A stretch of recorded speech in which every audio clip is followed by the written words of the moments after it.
Chris Black and David Livingston return us to the end of the filler. Okay, I was right. I was pretty sure it was next episode of this one. It's this one. We're officially out of the filler. Finally. And we're back to the main plot. You can tell because they actually have a continuing on at the beginning of this. And this continues the Tucker plot, the Pole plot.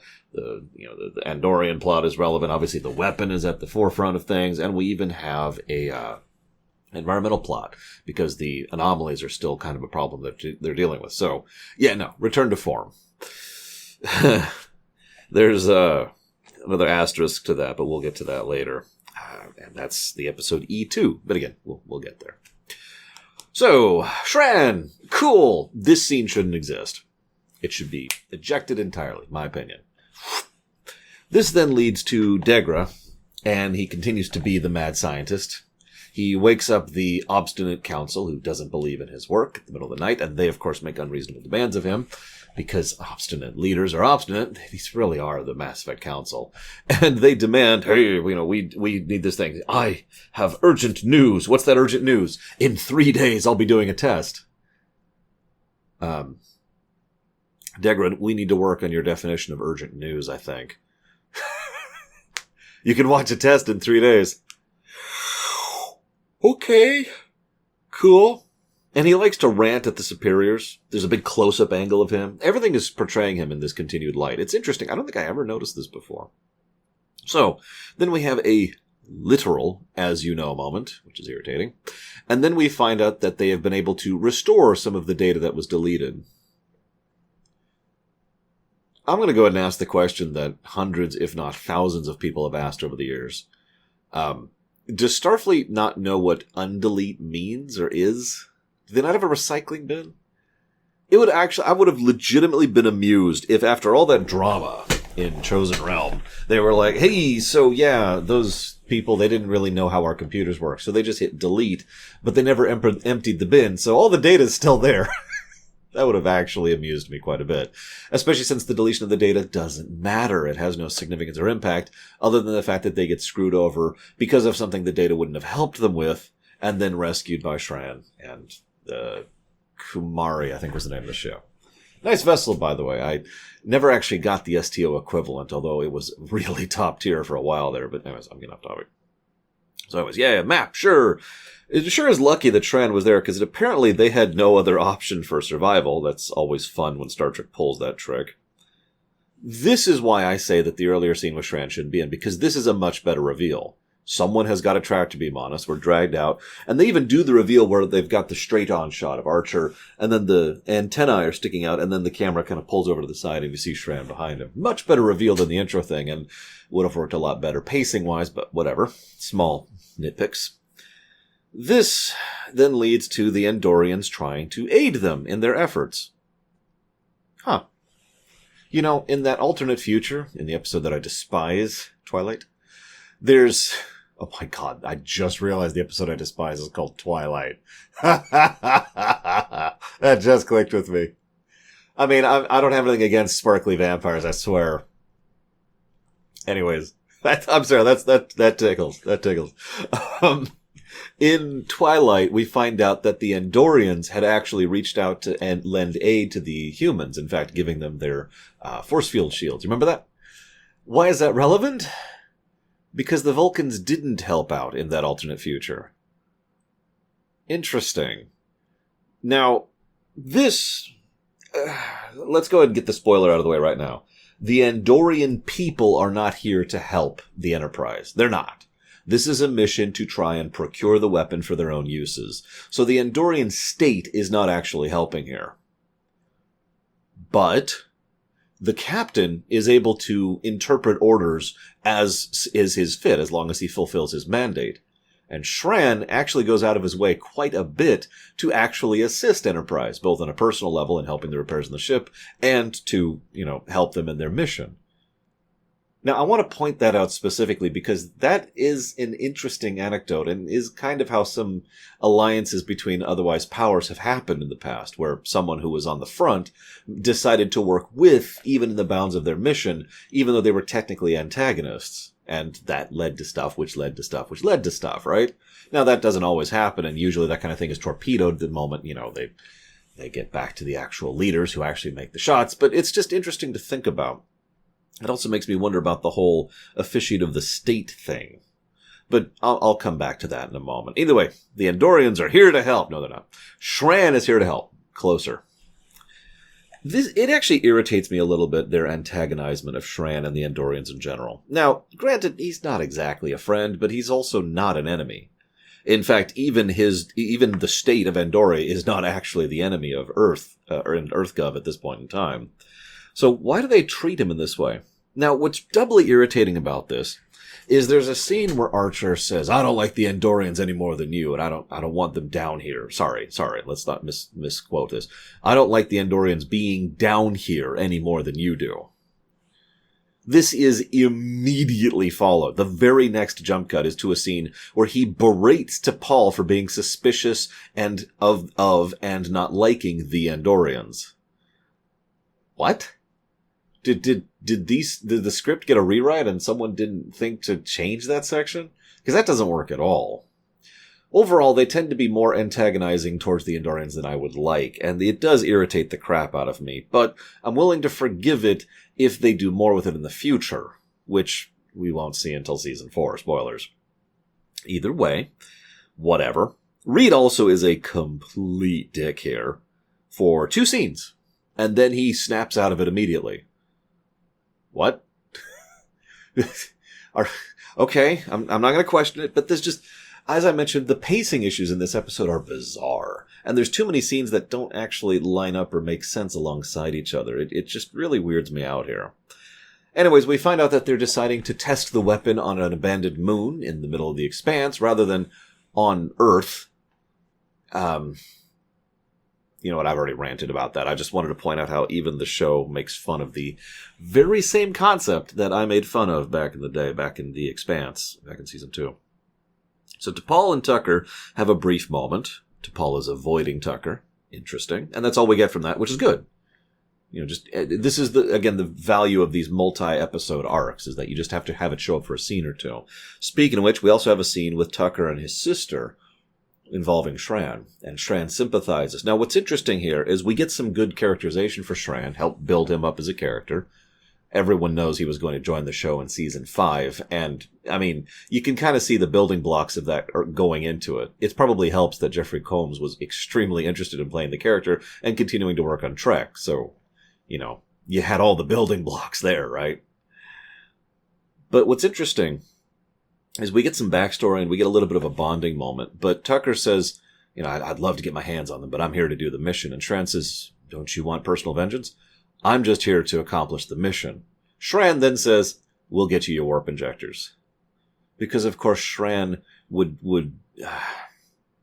respect the idea of prioritizing your mission over your personal goals. I mean, right? Either way, this then leads to Degra, and we once again see how Degra is the big bad here. They continue this portrayal. Seriously, watch this scene for a moment. Or just remember it in your head. We've got the council. Hey, where's our results? We've been sitting here for an hour, and I expect my planetary destruction to happen on a exact schedule because I'm an idiot who has no idea how engineering or military affairs work. I don't think they phrase it like that, but that is effectively what they're saying, including the yawn. Degra then says, please stand by. We are doing one final check on the energy levels to make sure it goes through properly. There we go. Okay, energy check is go. We are shooting. And the moon is absolutely devastated. They then say, this is it? All you can do is devastate the moon? This is pathetic. Oh, hashtag relatable. You ever do that? I don't mean the devastate the moon thing, although who hasn't, am I right? No, what I mean is you've been working on a project. This is especially true in corporate. And it's like you've managed something good and you push it out and it's amazing and they're like, this is it? Oh, I hate that moment. And it's not just the whole self-worth thing, but it's also the unreasonable manager. Because that's what they are. The council is straight up a group of unreasonable managers with only a couple of exceptions. And so they're like, Degra, you suck. And Degra's like, and what's funny is they continue the showcasing of Degra as competent. Again, building him up as the big bad. I could see this straight out of a JRPG. Degra is the person who's actually the final boss, and the people who are his superiors are just the Act 1 villains, right? Anyways, But what we find out is there's this bit where they say, "What happened? We demand to know immediately." Because that's how that works. You can just respond in seconds to what went wrong, right? Degra's response is the actual and logical one. I will need to look at the data. Then they say, "You're going to fix this, right?" To which his response is not to say yes or no, but merely to reply truthfully, "I need to look at the data. I can't even figure out what went wrong until I actually examine this, so give me a frickin' minute." Then Shran shows up. Well, actually, does he? Hang on. Yes, no. Then Shran shows up with the Andorian Mining Consortium. That got a laugh out of me. And there's this great bit where, once again, Degra proves his competence. "Sir, there's a ship entering the system for the test." Okay, immediately shut down the test. I think this actually happened earlier, now that I'm thinking about it, but whatever. Immediately shut down the test. Immediately pull out the defenses. Immediately go hide the weapon. Immediately send ships to intercept. Bam, bam, bam, bam. Just competency right on display there. Keep that in mind. Anyways, so then the other scene happens, which I found... Sorry, I said these out of order. I apologize. I also missed over a scene where we find out that Reed is breaking with tradition by not serving on a military ship. Or not serving in the military. I see what you did there, Trek. So, as usual, I pointed this out before, they use the antennae, when it comes to the Andorians to help be part of their presentation, part of their body language, and how they emote. Pay very close attention to Shran's antennae when they suggest that they steal the probe rather than actually destroy it. This then leads to... I probably come across as very pro-Shran. And that's because I am.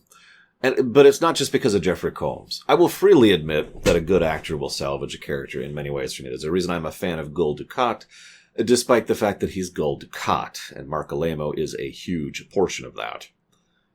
But Shran isn't just salvaged by Jeffrey Combs, although that helps a lot, I'm not going to lie. It helps, though, that Shran is... Well, he's pro-think, to put it bluntly. And that's kind of why I tend to be more in the camp of pro-Shran. He actually thinks an alliance with humankind is a good move. He probably thinks of it in terms as getting humanity to ally with them instead of the Vulcans. And again, the Sengoku Jedi, pieces of the board reshuffling, it would be beneficial to them in the exact same way it has been beneficial to the humans of the Vulcans. But he actually wants that. He doesn't want to betray these people. He is not in favor of this. He will. He will do his duty. That is his job. There's this line where the general, who is the obstinate idiot, the unreasonable manager, hey, that sounds familiar, says, "Don't worry, once we have this weapon, we won't need an alliance with anyone." What kind of stupid nonsense is that, if I might be so bold? I can't even put into words how much of a thing that is. This, of course, leads immediately to Shran being very bothered by this. And when he reveals this to Archer, he's not happy about it at all. It's all over his face. Even though he justifies it, he's still obviously not exactly on board with it. He's just following orders and accomplishing his mission. Because accomplishing the mission over his personal priorities is something that is kind of his shtick. So... he gives the party reasoning. They need this weapon in order to ensure that Vulcan will never attack Andoria.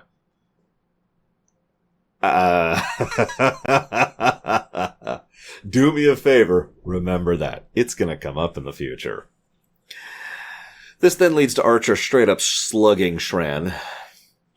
This is probably the best showcasing of how much Shran is bothered by all this. Shran could do all kinds of things here. Instead, he just takes the slug and then allows Archer to go and tells the Enterprise where to find him. Because, again, this bothers him as much as it bothers anyone else. Later on, as he's talking to the General, he even flat out mentions, "If it's all the same to you, I don't want a commendation for this particular action." So, this then leads to one of the better showcasings of the do what I have to story arc that we've seen throughout the course of this entire season. "We will detonate this thing in your cargo bay." "Nah, you're bluffing." "Alright, activate it." And Shran takes a few seconds, thinks, processes, and then is like, all right, give me the bay. It's exploding. You got 30 seconds. Get it out of here. Get it out of here. This is, I mean, if you think about it, this is a very dangerous thing that Enterprise is doing. Really. They are attacking someone who is the next best thing to an ally, and the closest thing they have to an ally in the Expanse, in order to prevent that ally from getting away with the Xindi weapon. Now, I would do the same thing, to be completely blunt. Even from a political perspective and a correct versus incorrect perspective, this is the correct call, absolutely. Just as immediately volunteering to, offer repairs and help them recover from this incident is also the correct call, in addition to being the right call. But even if morality is thrown out the window, I would still be on the side of what Archer does here, which is a strange coincidence, or not coincidence, it's a strange happenstance. It doesn't usually happen. Anyways, this point is made because they're not enemies, and they need to not be enemies, and this will then be left percolating for future episodes. I find myself wondering once again about that whole officiate of the state concept. I said I'd bring that back up. If obviously the Andorians have a little bit more of an established fleet and military hierarchy, and thus are more established, and thus their captains have less leeway, is what I'm trying to get to. But at the same time, it would be interesting if Shran did actually have a degree of leeway in acting as an official of the state. The state may not back him on his calls, but it would be interesting if he had the political weight and clout to make calls on behalf of the state, the idea I keep bringing up in Season 1 and 2. Because Archer over there has effectively been doing that this entire season, whether he knows it or not. And thus, Archer being willing to work with Shran, and Shran being willing to work with Archer, means two officials of state would actually be willing to work with each other. And it's not much, but it is the beginnings of something, isn't it? As Shran says, and I believe him firmly, that's how alliances are made. And what I mean is, I don't believe the line. What I believe is that he wants that. I believe Shran actually really does want an alliance with humanity. Either way, I do hope you all have enjoyed, and I will see you next time for even more Degra action.